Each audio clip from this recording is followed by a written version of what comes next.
thank you for coming tonight. I've got 7 p.m. straight up and down. It's time for us to start our podcast. I want to thank all of you for attending.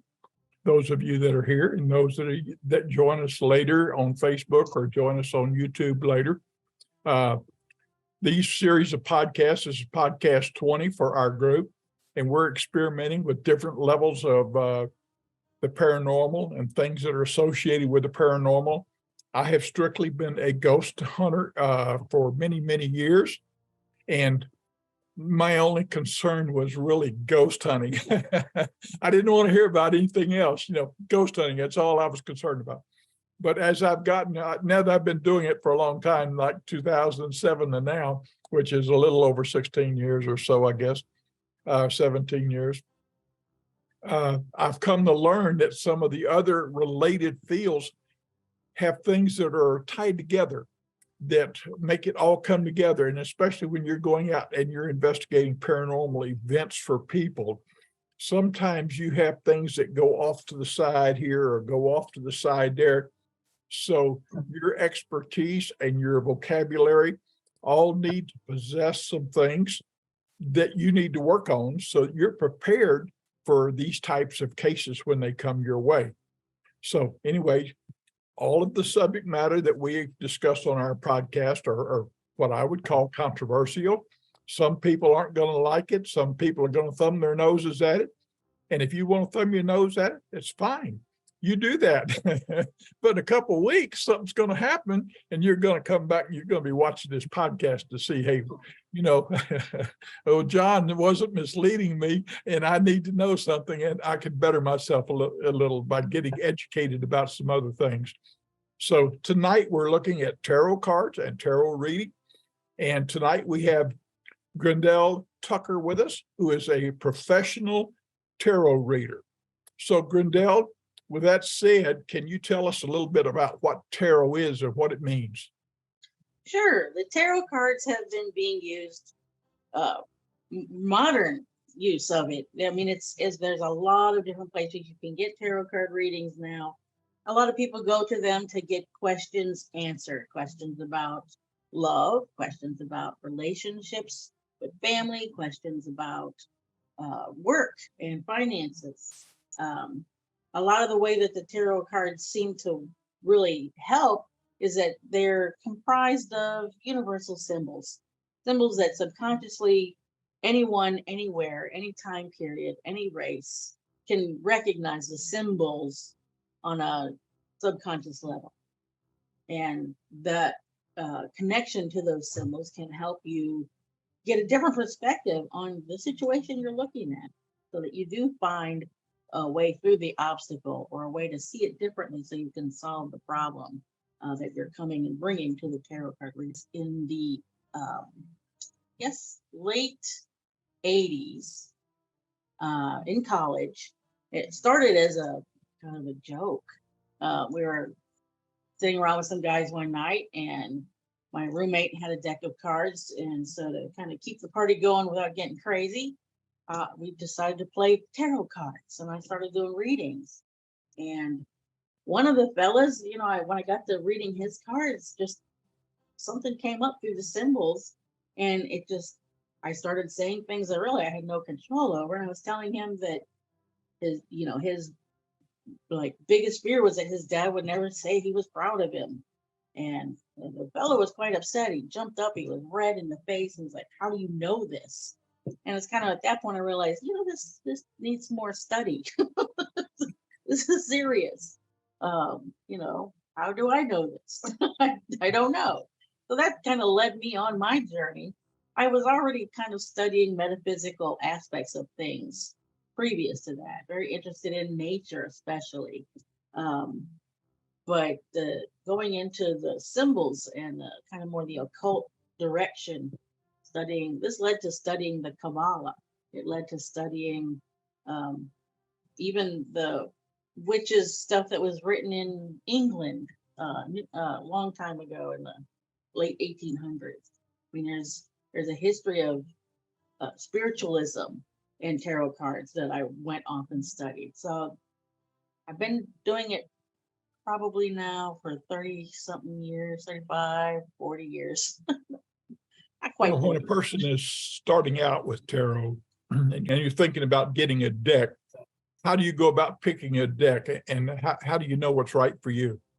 Sometimes you're attracted to a deck because of the symbols or the pictures that you see, the artwork, because there's thousands of decks out there, and the artwork on most of them is stunning. So it's really kind of personally a taste of what art appeals to you. But sometimes if you just go for the artwork, sometimes maybe that person has the artwork down, but they don't have their meanings relatable to try to read them. But a lot of times when you find it, it just takes some time. Sometimes you'll buy decks that you don't like, and that's why you'll see used decks out on the shelf. There's Okay. people that just didn't resonate or didn't seem to give them the answers that they felt that they could help others with. For me, this deck, not this particular deck, because this is a reprint finally. It was out of print for a long time. But originally, I found this deck in 1994 at a used bookstore in Columbus, Ohio. I was on the road with a circus, and it just something about the Egyptian qualities of it, and the fact that the traditional deck, there's 4 suits, kind of like the playing cards, but they are called rods or staves.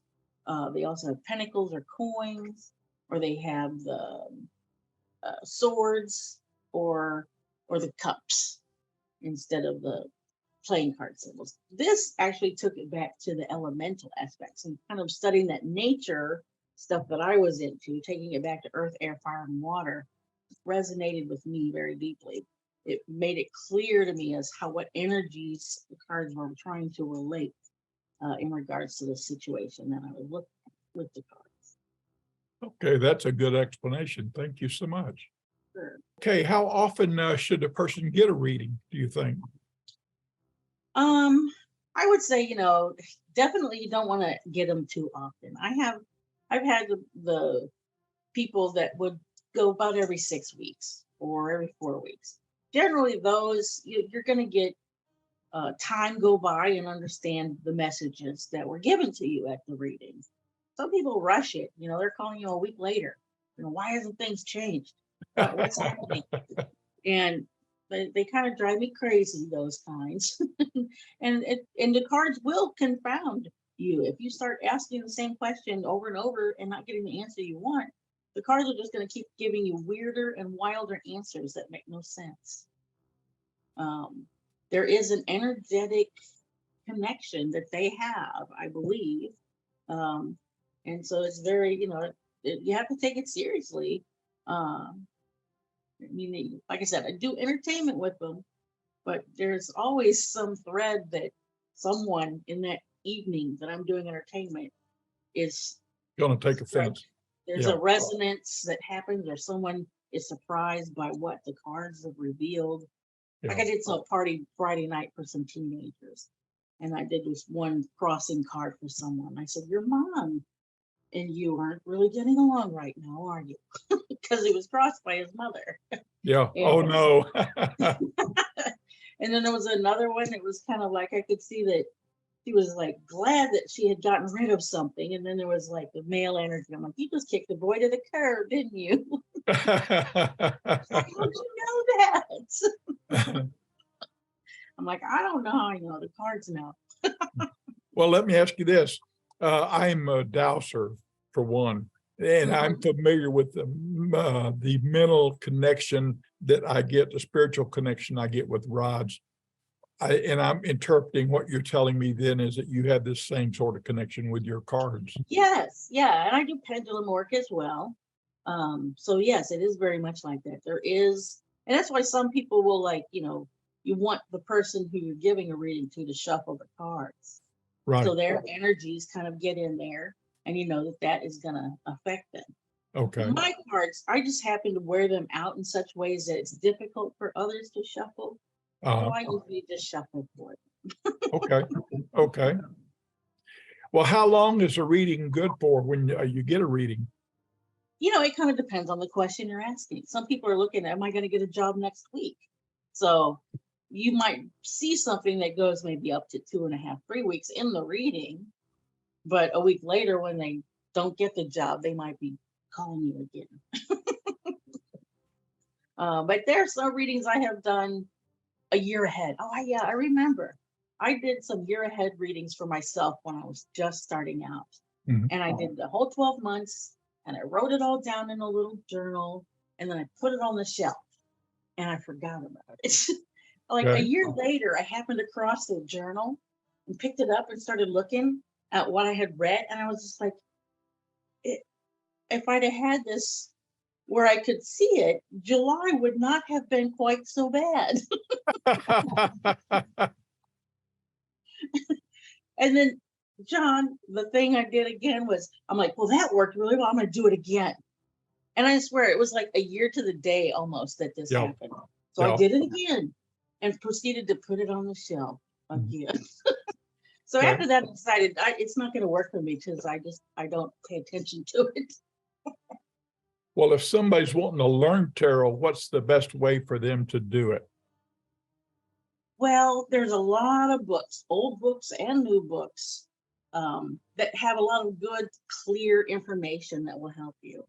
And reading yourself, because you know yourself hopefully pretty well, and kind of keeping your mind open that the cards maybe know something you don't, you can really gain a lot of knowledge about the cards through testing them on yourself.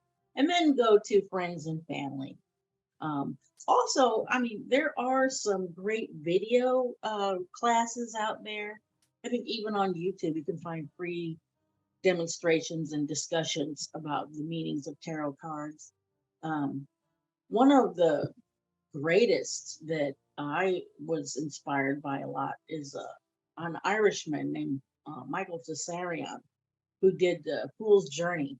And he did, in-depth, hours-long discussions on each of the major arcanas and looking at their historical significance, spiritual significance, symbolic significance, and just tying it all in so that you could understand its psychological significance and utilize it in interpreting how you can, use that energy to make your life better.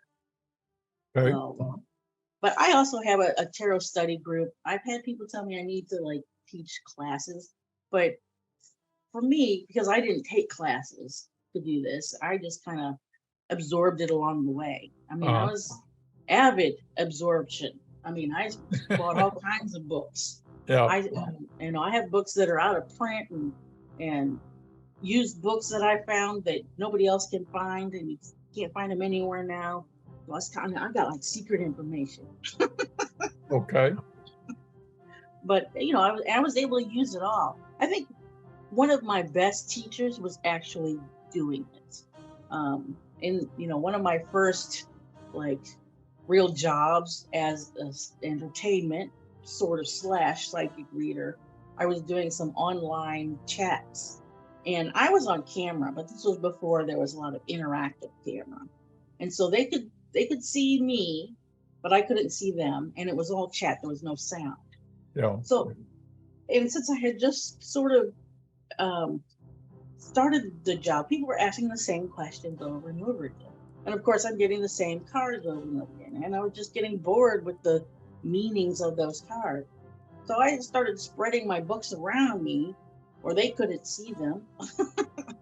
And just picking a book and reading some different, and in doing and reading some different definitions from different books, I gained even more knowledge about each of the cards from many different sources. And to me, that's a really one of the best ways to get all that information. Okay. My camera seems to have paused or something. I was confused. Okay. We're still going. But yeah, people can reach out to me on Facebook if you want to organize, learn a little bit. I charge $25 an hour for teaching. Okay. That's reasonable, I think. Sure, it's reasonable. Absolutely. You got knowledge to share, and people want that knowledge. So, hey, worth it. You spending your time to do it, and they don't mind spending money to get the knowledge. So, okay, now before the program started, you had done a reading on me. Do you Yes. want to show somebody how to do a reading again, or what do you want to do? Sure. But yeah, as there are so many different decks that represent tarot, there are also lots of different layouts that have been created to put the answers on the table when you ask the question. Okay. So a lot of times for me, I know I shuffled the cards a few times. Let's see, let's look at what kind of issue could we look at politically that would be something we could read on. What do you want to look at? What do you think, John?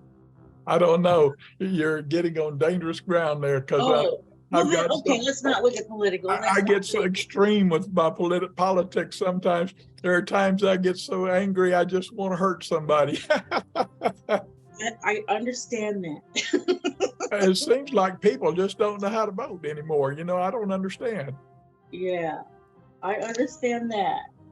Okay, we'll avoid that Milan field. That would probably be that landmine would probably be a good thing to avoid. Yeah.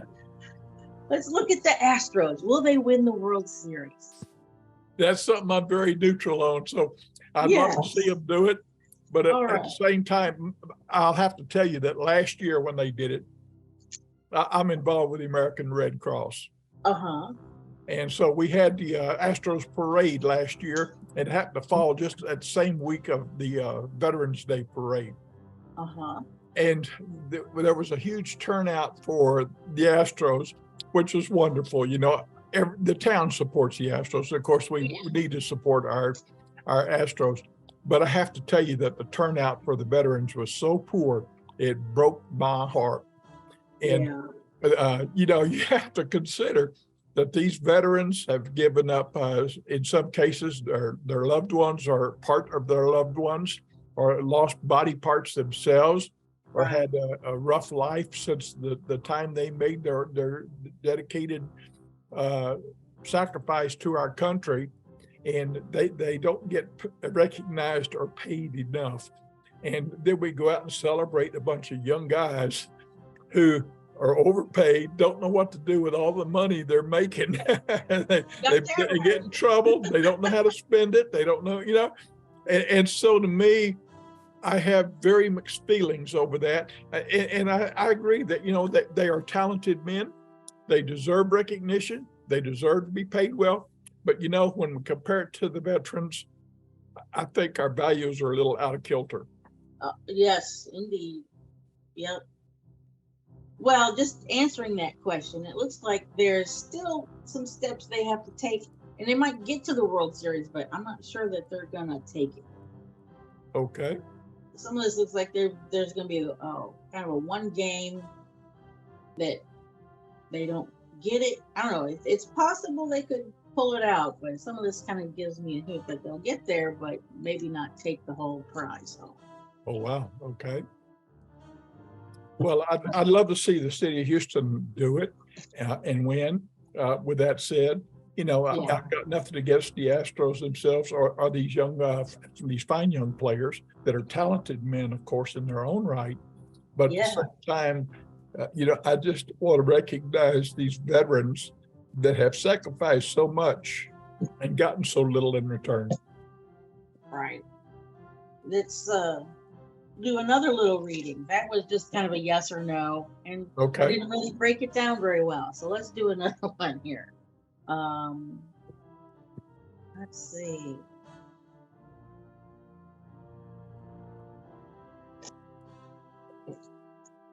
See if inflation's just going to go down anytime soon. Look at that.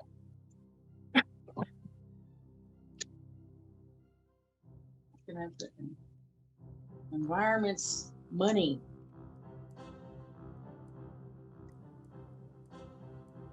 Inflation. Well, part of what I see here, definitely in general, people love money and they don't want to spend it if they don't have to, or they want to have more to spend on more stuff. This card, this internal though, shows that maybe there's not the commitment on a governmental level to really pay attention to that inflationary actions that are happening. And the 8 of Fire Crossing says that the rewards or inflation going down is going to take some exercises, I think. And looking at this group, it's kind of like maybe the Congress needs to reevaluate or look at what has been going on with what they're signing, their bills and stuff that they're putting out.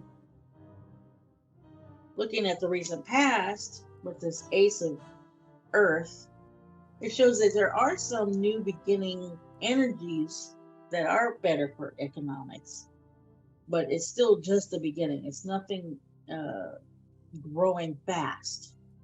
And looking at what's in the future, we have this 9 of Fire card. A lot of times this card is about there's obstacles, but it's not about something being an obstacle, it's about time. So it is kind of telling me that in time, yes, we are going to have an inflationary kind of standstill, or it just stops growing. But one thing I have to pay attention to in here is that there's 1, 2, 3 8s, 4 8s. All the 8s are here. So to me, and just jumping in my mind, it seems like by next August, things are going to be a lot different on the financial scale. By the time we get to Leo next year, Leo energy next year, we're going to be able to feel like we have more control over our finances and more ability to use it creatively or to grow it more. Very good. With the Mother of Fire. You know, down here, of course, we have this fear that a feeling that it's never going to get better. But in the environment, it's kind of like there are outer forces that are kind of trying to balance things out with that 8 of Air up here.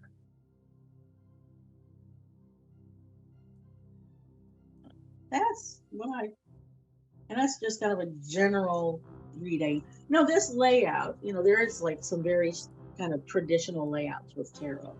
This one is modified from a very traditional layout called the Celtic Cross, which if I turned it into the Celtic Cross that it used to be, I would take this out of here, this out of here, this out of here, and this will be up here. So, and that makes these 8s even more powerful. Look at that, 8, 8, 8. Oh, wow. And this crossing card, a lot of times that's like the problem. And the solution is over here in the environment. So it connects itself to the other 8s very well. Okay, very good. And 8 is actually, you know, it's that number of infinity. You know, if you take and draw the number, draw the number 8 and put it in your wallet, it'll draw more money to your wallet. I'm doing it right after this meeting. Yes, try it. I once found in a discount bin a brass number 8 that would have been in somebody's house. And I put that in my wallet. It works. All right. So, but yeah, there are a lot of different layouts, and I modified that when it just sort of happened. Yeah. Because I was working at a party and the table was very small. Okay. Really put everything close. Okay. But in doing so, it actually created for me more energetic connection with the card. All right, let me just kind of lay it out again and show you how I got that. Here I'm going to some more traditional, and then you're supposed to go 1, 2, 3, 4 over here, but I kept it close like this. And so this card that represents your attitude, this one is like subconscious and this is past. So your attitude comes from what you've been doing, what you're, you know, working towards, and subconscious powers that you live by. And so that's why I thought, wow, that really connects to this. The environment connects to where you've been, your past, and where you're trying to, your ideal outcome you're trying to create. Okay. Over here, we have the subconscious fears and desires. And here we have the subconscious power and the future. And so to get to the future, this is kind of connecting these two. Right. We have to manifest things. We can't be in a negative in our subconscious. We have to have positivity, not fears, but desires. And then the outcome kind of relates to what our ideals are and what's actually happening kind of in the near future. That represents the outcome. Okay. Connects those two. And that particular card is indicating what outcome? In a general look, kind of what's to expect of the future. Oh, okay. Okay. And well, what is that? A phoenix rising? Is that a phoenix rising? This one? Yeah. That's the devil. Oh, okay. I thought it was a phoenix rising from the fire. Okay. That's the devil. Okay. Now, I do have another deck that's called the Transparent Tarot. That is really amazing. Yeah. You have to put it on a white cloth to do it because it's all kind of pen and ink, and it's on clear plastic. And you can lay those out, so they actually can tell a story. So I use that deck. I mean, there's different decks I use for different things. Okay. So the Transparent Tarot deck I would use for more when someone has not really a specific question, but they're working on something and they kind of want to know how it looks moving forward. Yeah. And so it kind of tells a story of what they can expect and what's going to be happening around them. And then some other popular cards that are out there that people get readings with. There's oracle cards. Again, there's a million different kinds of oracle card decks. Some of them are angelic, some of them are zen, some of them are flowers or cats. There's all subject matter. Okay. And generally with an oracle card, it's not so much tied to the symbolism and the astrology, although there are elements that get drawn into it, of course, because this is such an old form of communicating on cards. Okay. But they're more direct, like kind of spiritual messages. And here, in fact, let me grab one of my work with this. This is based on Egyptian hieroglyphs. There's a man that went over and studied the Egyptian religion, and he wrote a book called The Cult of Stars, and then he created this Egyptian star oracle.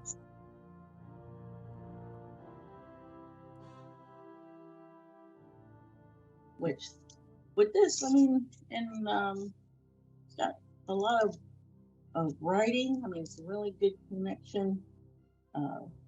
And to me, there's different reading spreads, like there's Life of a Star spread. So it kind of shows kind of a life path of someone in short cards. And then you have a pyramid spread. Of course, why not? It's Egyptian. But this one is more about kind of building up, looking at the past and looking at how things develop to the highest level. Okay. But just even if I was going to do a short kind of oracle reading with this. Well, let me ask you this. That deck doesn't look like it has near as many cards as that last deck. It does not have as many cards. And that's oracle cards a lot of times will have less. Some of them have more. I have one oracle deck that has 90 cards. Okay. I think this one only has 56, I think. Okay. But as you can see, and these pictures were actually traced from Egyptian steles. Wow. He went and he's in the background here. He went through and really studied the kind of the occult energies that the Egyptians used. Okay. And really kind of wrote into each of these cards some of the occult energy of what it means. Yeah. So what we have here is the first one is love and romance. So that's kind of like if I was going to do a quick oracle reading, past, present, future. So past would be love and romance. Sowing seeds. So, and then an accomplishment. So it shows success, really. Whatever Okay. the endeavor is, as long as you love it, know what you're doing, you know, plant the seeds, there's accomplishment in growth. Of course, there's a lot more in-depth Sure. spiritual information Sure. for each of the cards. But that's how the oracle cards. They're more kind of simple messages. There's all different kinds. I have another one that's like all Southern symbols, kind of in New Orleans tradition. I have one that just crows. Is the theme on that one. It's one of my favorites. Okay, for those of you who are interested in contacting Grendl afterwards, I'm going to be putting her Facebook website in the Facebook chat. I was unable to put it in there while the recording was going, so I'll do it right after I stop the recording. I am going to go ahead and stop here. Our time is up. Thank you very much, Grendl, for joining us tonight and doing such an excellent job of telling us about tarot and how it relates to things and how, you know, it works. I appreciate it. I learned a great deal. I love what I do, and like I said, if anybody wants to learn more or even just get a reading, definitely reach out to me. Okay, will do. Thank you so much. Good night. All right, blessings.